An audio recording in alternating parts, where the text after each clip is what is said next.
Hi అండి, అందరికీ నమస్కారం. మీరు చూస్తున్నది రూప మంత్ర సాధన ఛానల్. మా ఛానల్ను ఎంతగానో ఆదరిస్తున్న మిత్రులకు, శ్రేయోభిలాషులకు, మా యూట్యూబ్ ప్రేక్షకులకు పేరు పేరున ధన్యవాదాలు. ఈ వీడియోలో మీకు అతి పురాతనమైనటువంటి ఒక కొండ శాబరీ విద్య గురించి చెప్పడం జరుగుతుంది. దీనినే కొండరాజులు విద్య అని అంటారు. ఈ విద్యకు మూల పురుషులు భద్రాచలం సీతారామ దంపతులు అయినటువంటి లవకుశులు. ఈ విద్యను చెప్పడం వాళ్ళ తర్వాతే ఈ విద్య అనేది కొండరాజులు బాబులు విద్య అంటే లవకుశులు. వీళ్ళు మునిబిడ్డలు కాబట్టి ఈ మునిబిడ్డలు ఎవరైతే ఉన్నారో ఈ కొండరాజులు బాబు కింద తయారయ్యి ఈ విద్యను చెప్పడం అన్నమాట. ఈ విద్యా విధానం ఎలాగుంటుంది అంటే ఎంతటి దైవ కార్యాన్నైనా సరే ఈ రాజులు బాబులు చెప్పడంలో దిట్ట. ఎలాంటి చిక్కు ప్రశ్నకైనా సరే అడవిలో దొరుకుతున్నటువంటి అతి రహస్యమైనటువంటి విద్యల గురించి కానీ ఈ రాజులు బాబులు విద్య ఎవరైతే చేస్తారో చెబుతుంటారో వాళ్ళకి కొన్ని అతి రహస్యమైన విషయాలు తెలుస్తూ ఉంటాయి. అది మూలిక విద్య అయినా కానీ ఇంకా ఏ విధమైనటువంటి విద్య అయినా కానీ ఈ విద్య తెలుసుకున్నటువంటి వ్యక్తి ఎవరైతే ఉన్నారో వాళ్లకు ప్రజాసేకరణ వల్ల రాజులు బాబులు చెప్పడం వల్ల లవకుశులు చెప్పడం వల్ల భూత భవిష్యత్ వర్తమానాలతో పాటు వారికి వచ్చిన సమస్యను ఎటువంటివైనా సరే మనం నివారించుకోవచ్చు. ఈ విద్యా విధానానికి మంత్ర విధానం ఉంది, తంత్ర విధానం కూడా ఉంది. ఈ విద్య పూర్వం మా గురువుల ఆధ్వర్యంలో నేను చూడడం జరిగింది కాబట్టి ఇప్పుడు వరకు యూట్యూబ్ ప్రపంచానికి తెలియనటువంటి ఈ విద్యను, ఎవరికీ తెలియనటువంటి ఈ రహస్యమైనటువంటి విద్యను పరిచయం చేయడం జరుగుతుంది. ఈ విద్య విధానం తెలిసిన వారు భద్రాచలం అడవుల్లోనూ, మారేడుమిల్లి ప్రాంతాల్లోనూ, చింతూరు ప్రాంతంలోనూ ముఖ్యంగా ఉంటారు. ఈ విద్య ఇప్పుడు ఎక్కువగా ఎక్కడ రాణిస్తుంది అంటే అడ్డదేగల మండలం, అడ్డదేగలు, రాజవమ్మంగి, కొయ్యూరు, రంప, రేవళ్ళు, శ్రీకృష్ణదేవిపేట, ఏలేశ్వరం ఈ ప్రక్క ప్రాంతంలో రాజులు బాబు గుడి కట్టుకుని పూజ చేస్తూ ఉంటారు. వాళ్ళే కొండరాజులు. వాళ్ళని లవకుశులు కింద పిలుస్తూ ఉంటారు. ఇక్కడ లవకుశులు అంటే పెద్దగా పరిచయం అవ్వదు. కొండరాజులు బాబు అనే పూజిస్తూ ఉంటారు. ఈ గుడిలో ముఖ్యంగా లవకుశులు విగ్రహాలతో ఉంటాయి. వాళ్ళ పీఠం పెట్టి పూజా విధానం చేస్తూ ఉంటారు.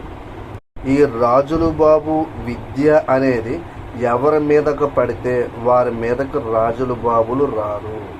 ఎందుకంటే చాలా నిష్టగా ఉంటే మాత్రం ఈ విద్య అనేది వస్తుంది.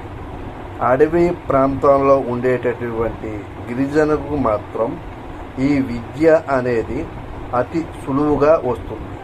రాజులు బాబులు ఎవరి మీదకు పడితే వారి మీదకు రారు. ఎందుకంటే లవకుశులు విద్య కాబట్టి. లవకుశులు అంటే ముని ఇంద్రులు, ముని బాలులు, కొండ గుహల్లో నివసించేటటువంటి ఇదో రకమైనటువంటి విద్యా విధానం.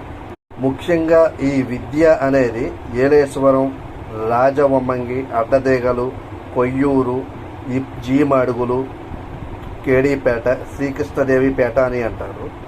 కొయ్యూరులో, రంప, రేవళ్ళలో కూడా ముఖ్యంగా ఈ విద్య అనేది నేటికి కూడా రాజులు బాబులు కొలువు చెప్తారు. సీతారాముల్ని ఎవరైతే కొలుస్తూ నిత్యం దీపారాధన చేస్తూ ఉంటారో రాజులు బాబులు అనుగ్రహం వాళ్ళకి సంపూర్ణంగా దొరుకుతుంది. కొంతమంది గిరిజనులు అతి నిష్టగా పూజ రోజు చేయడం వల్ల రాజులు బాబులు అనుగ్రహం అనేది దొరుకుతుంది. ఎక్కడైనా విశాఖ ఏజెన్సీలో కానీ రాజులు బాబులు గుడి అనేది కొన్ని ప్రాంతాల్లో ఉంటాయి. నేను నా అనుభవంలో ఏలేశ్వరం, రాజవమ్మంగి, రంప ఈ పరిసర ప్రాంతాల్లో కూడా ఈ ప్రాంతంలోనే ఎక్కువగా గద్దె చెప్పడం ఉంటాయి. ఈ గద్దె అనేది రాజులు బాబులు పతి చెప్పడం అని అంటారు. శుభ్రంగా ఉంటేనే కానీ ఈ కొండ రాజులు బాబులు రారు. ముందుగా కొండ రాజులు బాబులు రావాలంటే ఎలాంటి వారిని ఆవాహిస్తారో వీళ్ళు 12 ముందుగా ఎవరైతే పరిశుభ్రంగా పూజా విధానం భక్తితో ఉంటారో వాళ్ళు కొండ జాతి వాళ్ళై ఉండాలి, అది అడవి బిడ్డలై ఉండాలి. 12 సంవత్సరాలు స్త్రీలు కానీ పురుషులు కానీ ఎవరైతే ఉన్నారో వాళ్ళని ఎన్నుకుని ఏదో ఒక దివ్యమైన శక్తి వచ్చినట్లు వారికి భావన కలుగుతుంది. రాజులు బాబులు కొండ గుహల్లోకి తీసుకుని వెళ్తారు.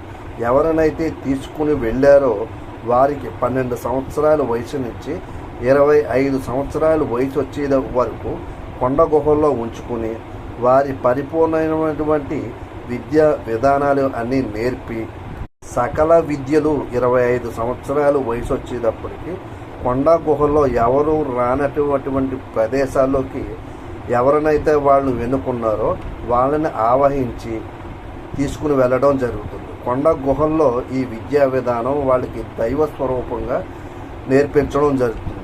ఈ వైద్యం అనేది ఎలాగుంటుంది అంటే ప్రజా సేవ చేయమని పంపిస్తూ ఉంటారు. వైద్యం గాలిని వదలగొట్టడం, చేతబడి, చెడుపు, భూత భవిష్యత్ వర్తమానాలు, అక్షరం కూడా పొల్లుపోకుండా ఇలాంటివి చేస్తూ ఉంటారు. చేతబడి చేసిన వాళ్ళకి కానీ ఎలాంటి ప్రయోగం చేసినటువంటి వాళ్ళకి కానీ కొన్ని అడవి విద్యల ద్వారా వీళ్ళు బతికిస్తూ ఉంటారు. అక్షరం కూడా పొల్లుపోకుండా చెప్తారు. ఇలాంటివి రాజుల బాబు నేర్పించి ప్రజా సేవ చేయమని ప్రజా ప్రతినిధులుగా పంపిస్తూ ఉంటారు. తరచుగా చూస్తూనే ఉంటాం. మన చిన్నతనంలో రాజులు నీడ అనేది పసిపిల్లల మీద పడి ఏడుస్తూ జ్వరం వస్తూ ఉంటాయి. అలా ఏడుస్తున్న పిల్లలకు రాజులు బంగారం అనే ఒక మూలిక దుంప తీసుకుని తినిపిస్తూ ఉంటారు. ఆ దుంప తిన్న తక్షణమే రాజులు బంగారం అమ్ముతూ ఉంటారు. దీన్ని ఒక 30 నుంచి 50 రూపాయలకు కొంతమంది వ్యాపారం చేస్తూ గిరిజనులు జీవనం సాగిస్తూ ఉంటారు. ముఖ్యంగా లవకుశులు గుడి ఎక్కడైతే ఉందో వాళ్ళనే రాజులు బాబులు అంటారు. ఈ విద్యా విధానం వల్ల చాలా మట్టుకి ప్రజలకు మంచి అనేది చేయవచ్చు. మంత్ర విధానం ద్వారాగా కూడా అతి రహస్యమైనది కాబట్టి కొంతవరకు దీని గురించి చెప్పడం జరుగుతుంది. ఈ విద్యా విధానం గురుముఖంగా సాధన తీసుకుని మొదలు పెడితేనే ఉత్తమ ఫలితం అనేది ఉంటుంది. అలా కాకుండా కొండ రాజులు బాబులు గుడి చెప్తూ ఉంటారు. వాళ్ళ దగ్గర శిష్యరికం తీసుకుని వాళ్ళ అనుమతితో కొన్ని విద్యలను అతి రహస్యమైనటువంటి శాబరీ విద్యలను సాధించవచ్చు. ఇదొక రకమైనటువంటి విధానం కూడా ఉంది. ముఖ్యంగా ఈ విద్య ఈనాటి కాలంలో విశాఖ ఏజెన్సీలో ఎక్కువగా రాజులు బాబులు గద్దె చెప్పడం అని అంటారు. దాన్నే పతి చెప్పడం, భూత భవిష్యత్ వర్తమానాలు చెబుతూ ఉంటారు. ఈ విద్యా విధానం అనేది చాలా పరిశుభ్రంగా ఉంటేనే కానీ సాధన చేయాలంటే అనుకుంటే కనుక పరిశుభ్రత అవసరం. నిష్టగా ఉంటేనే ఈ విద్య అనేది ఎవరికైనా స్త్రీలకు కానీ పురుషులకు కానీ ఫలిస్తుంది. చాలా మట్టికి శాబరీ విద్యలు పరిచయం చేస్తున్నప్పుడు కొన్ని అతి రహస్యమైన వివరణలు పూర్తిగా ఇవ్వలేకపోతున్నాం. ఎందుకంటే అది గురు పరంపరంగా రావాలి. ఎవరికి పడితే వాళ్ళకి నేర్పించి వాళ్ళు దుర్మార్గానికి వాడతారనే భావంతో కొన్ని విద్యలను అతి రహస్యంగానే ఇంకా గురువుల దగ్గర ఉండిపోవడం జరుగుతుంది.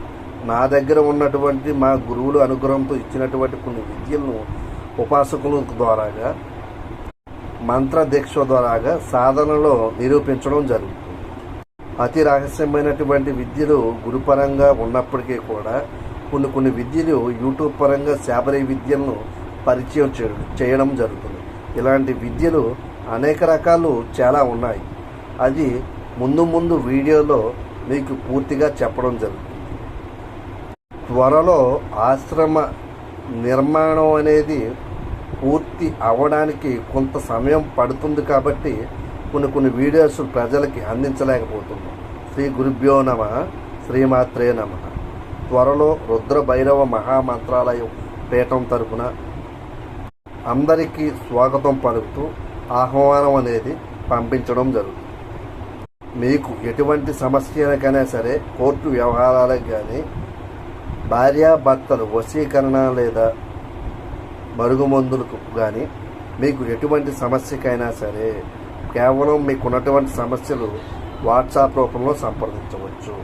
మా వాట్సాప్ నంబర్ 9885793015కి మీకున్నటువంటి సమస్యలు వాట్సాప్ రూపంలో సంప్రదించి తగిన పరిష్కారం చూసుకోవాల్సిందిగా కోరడం.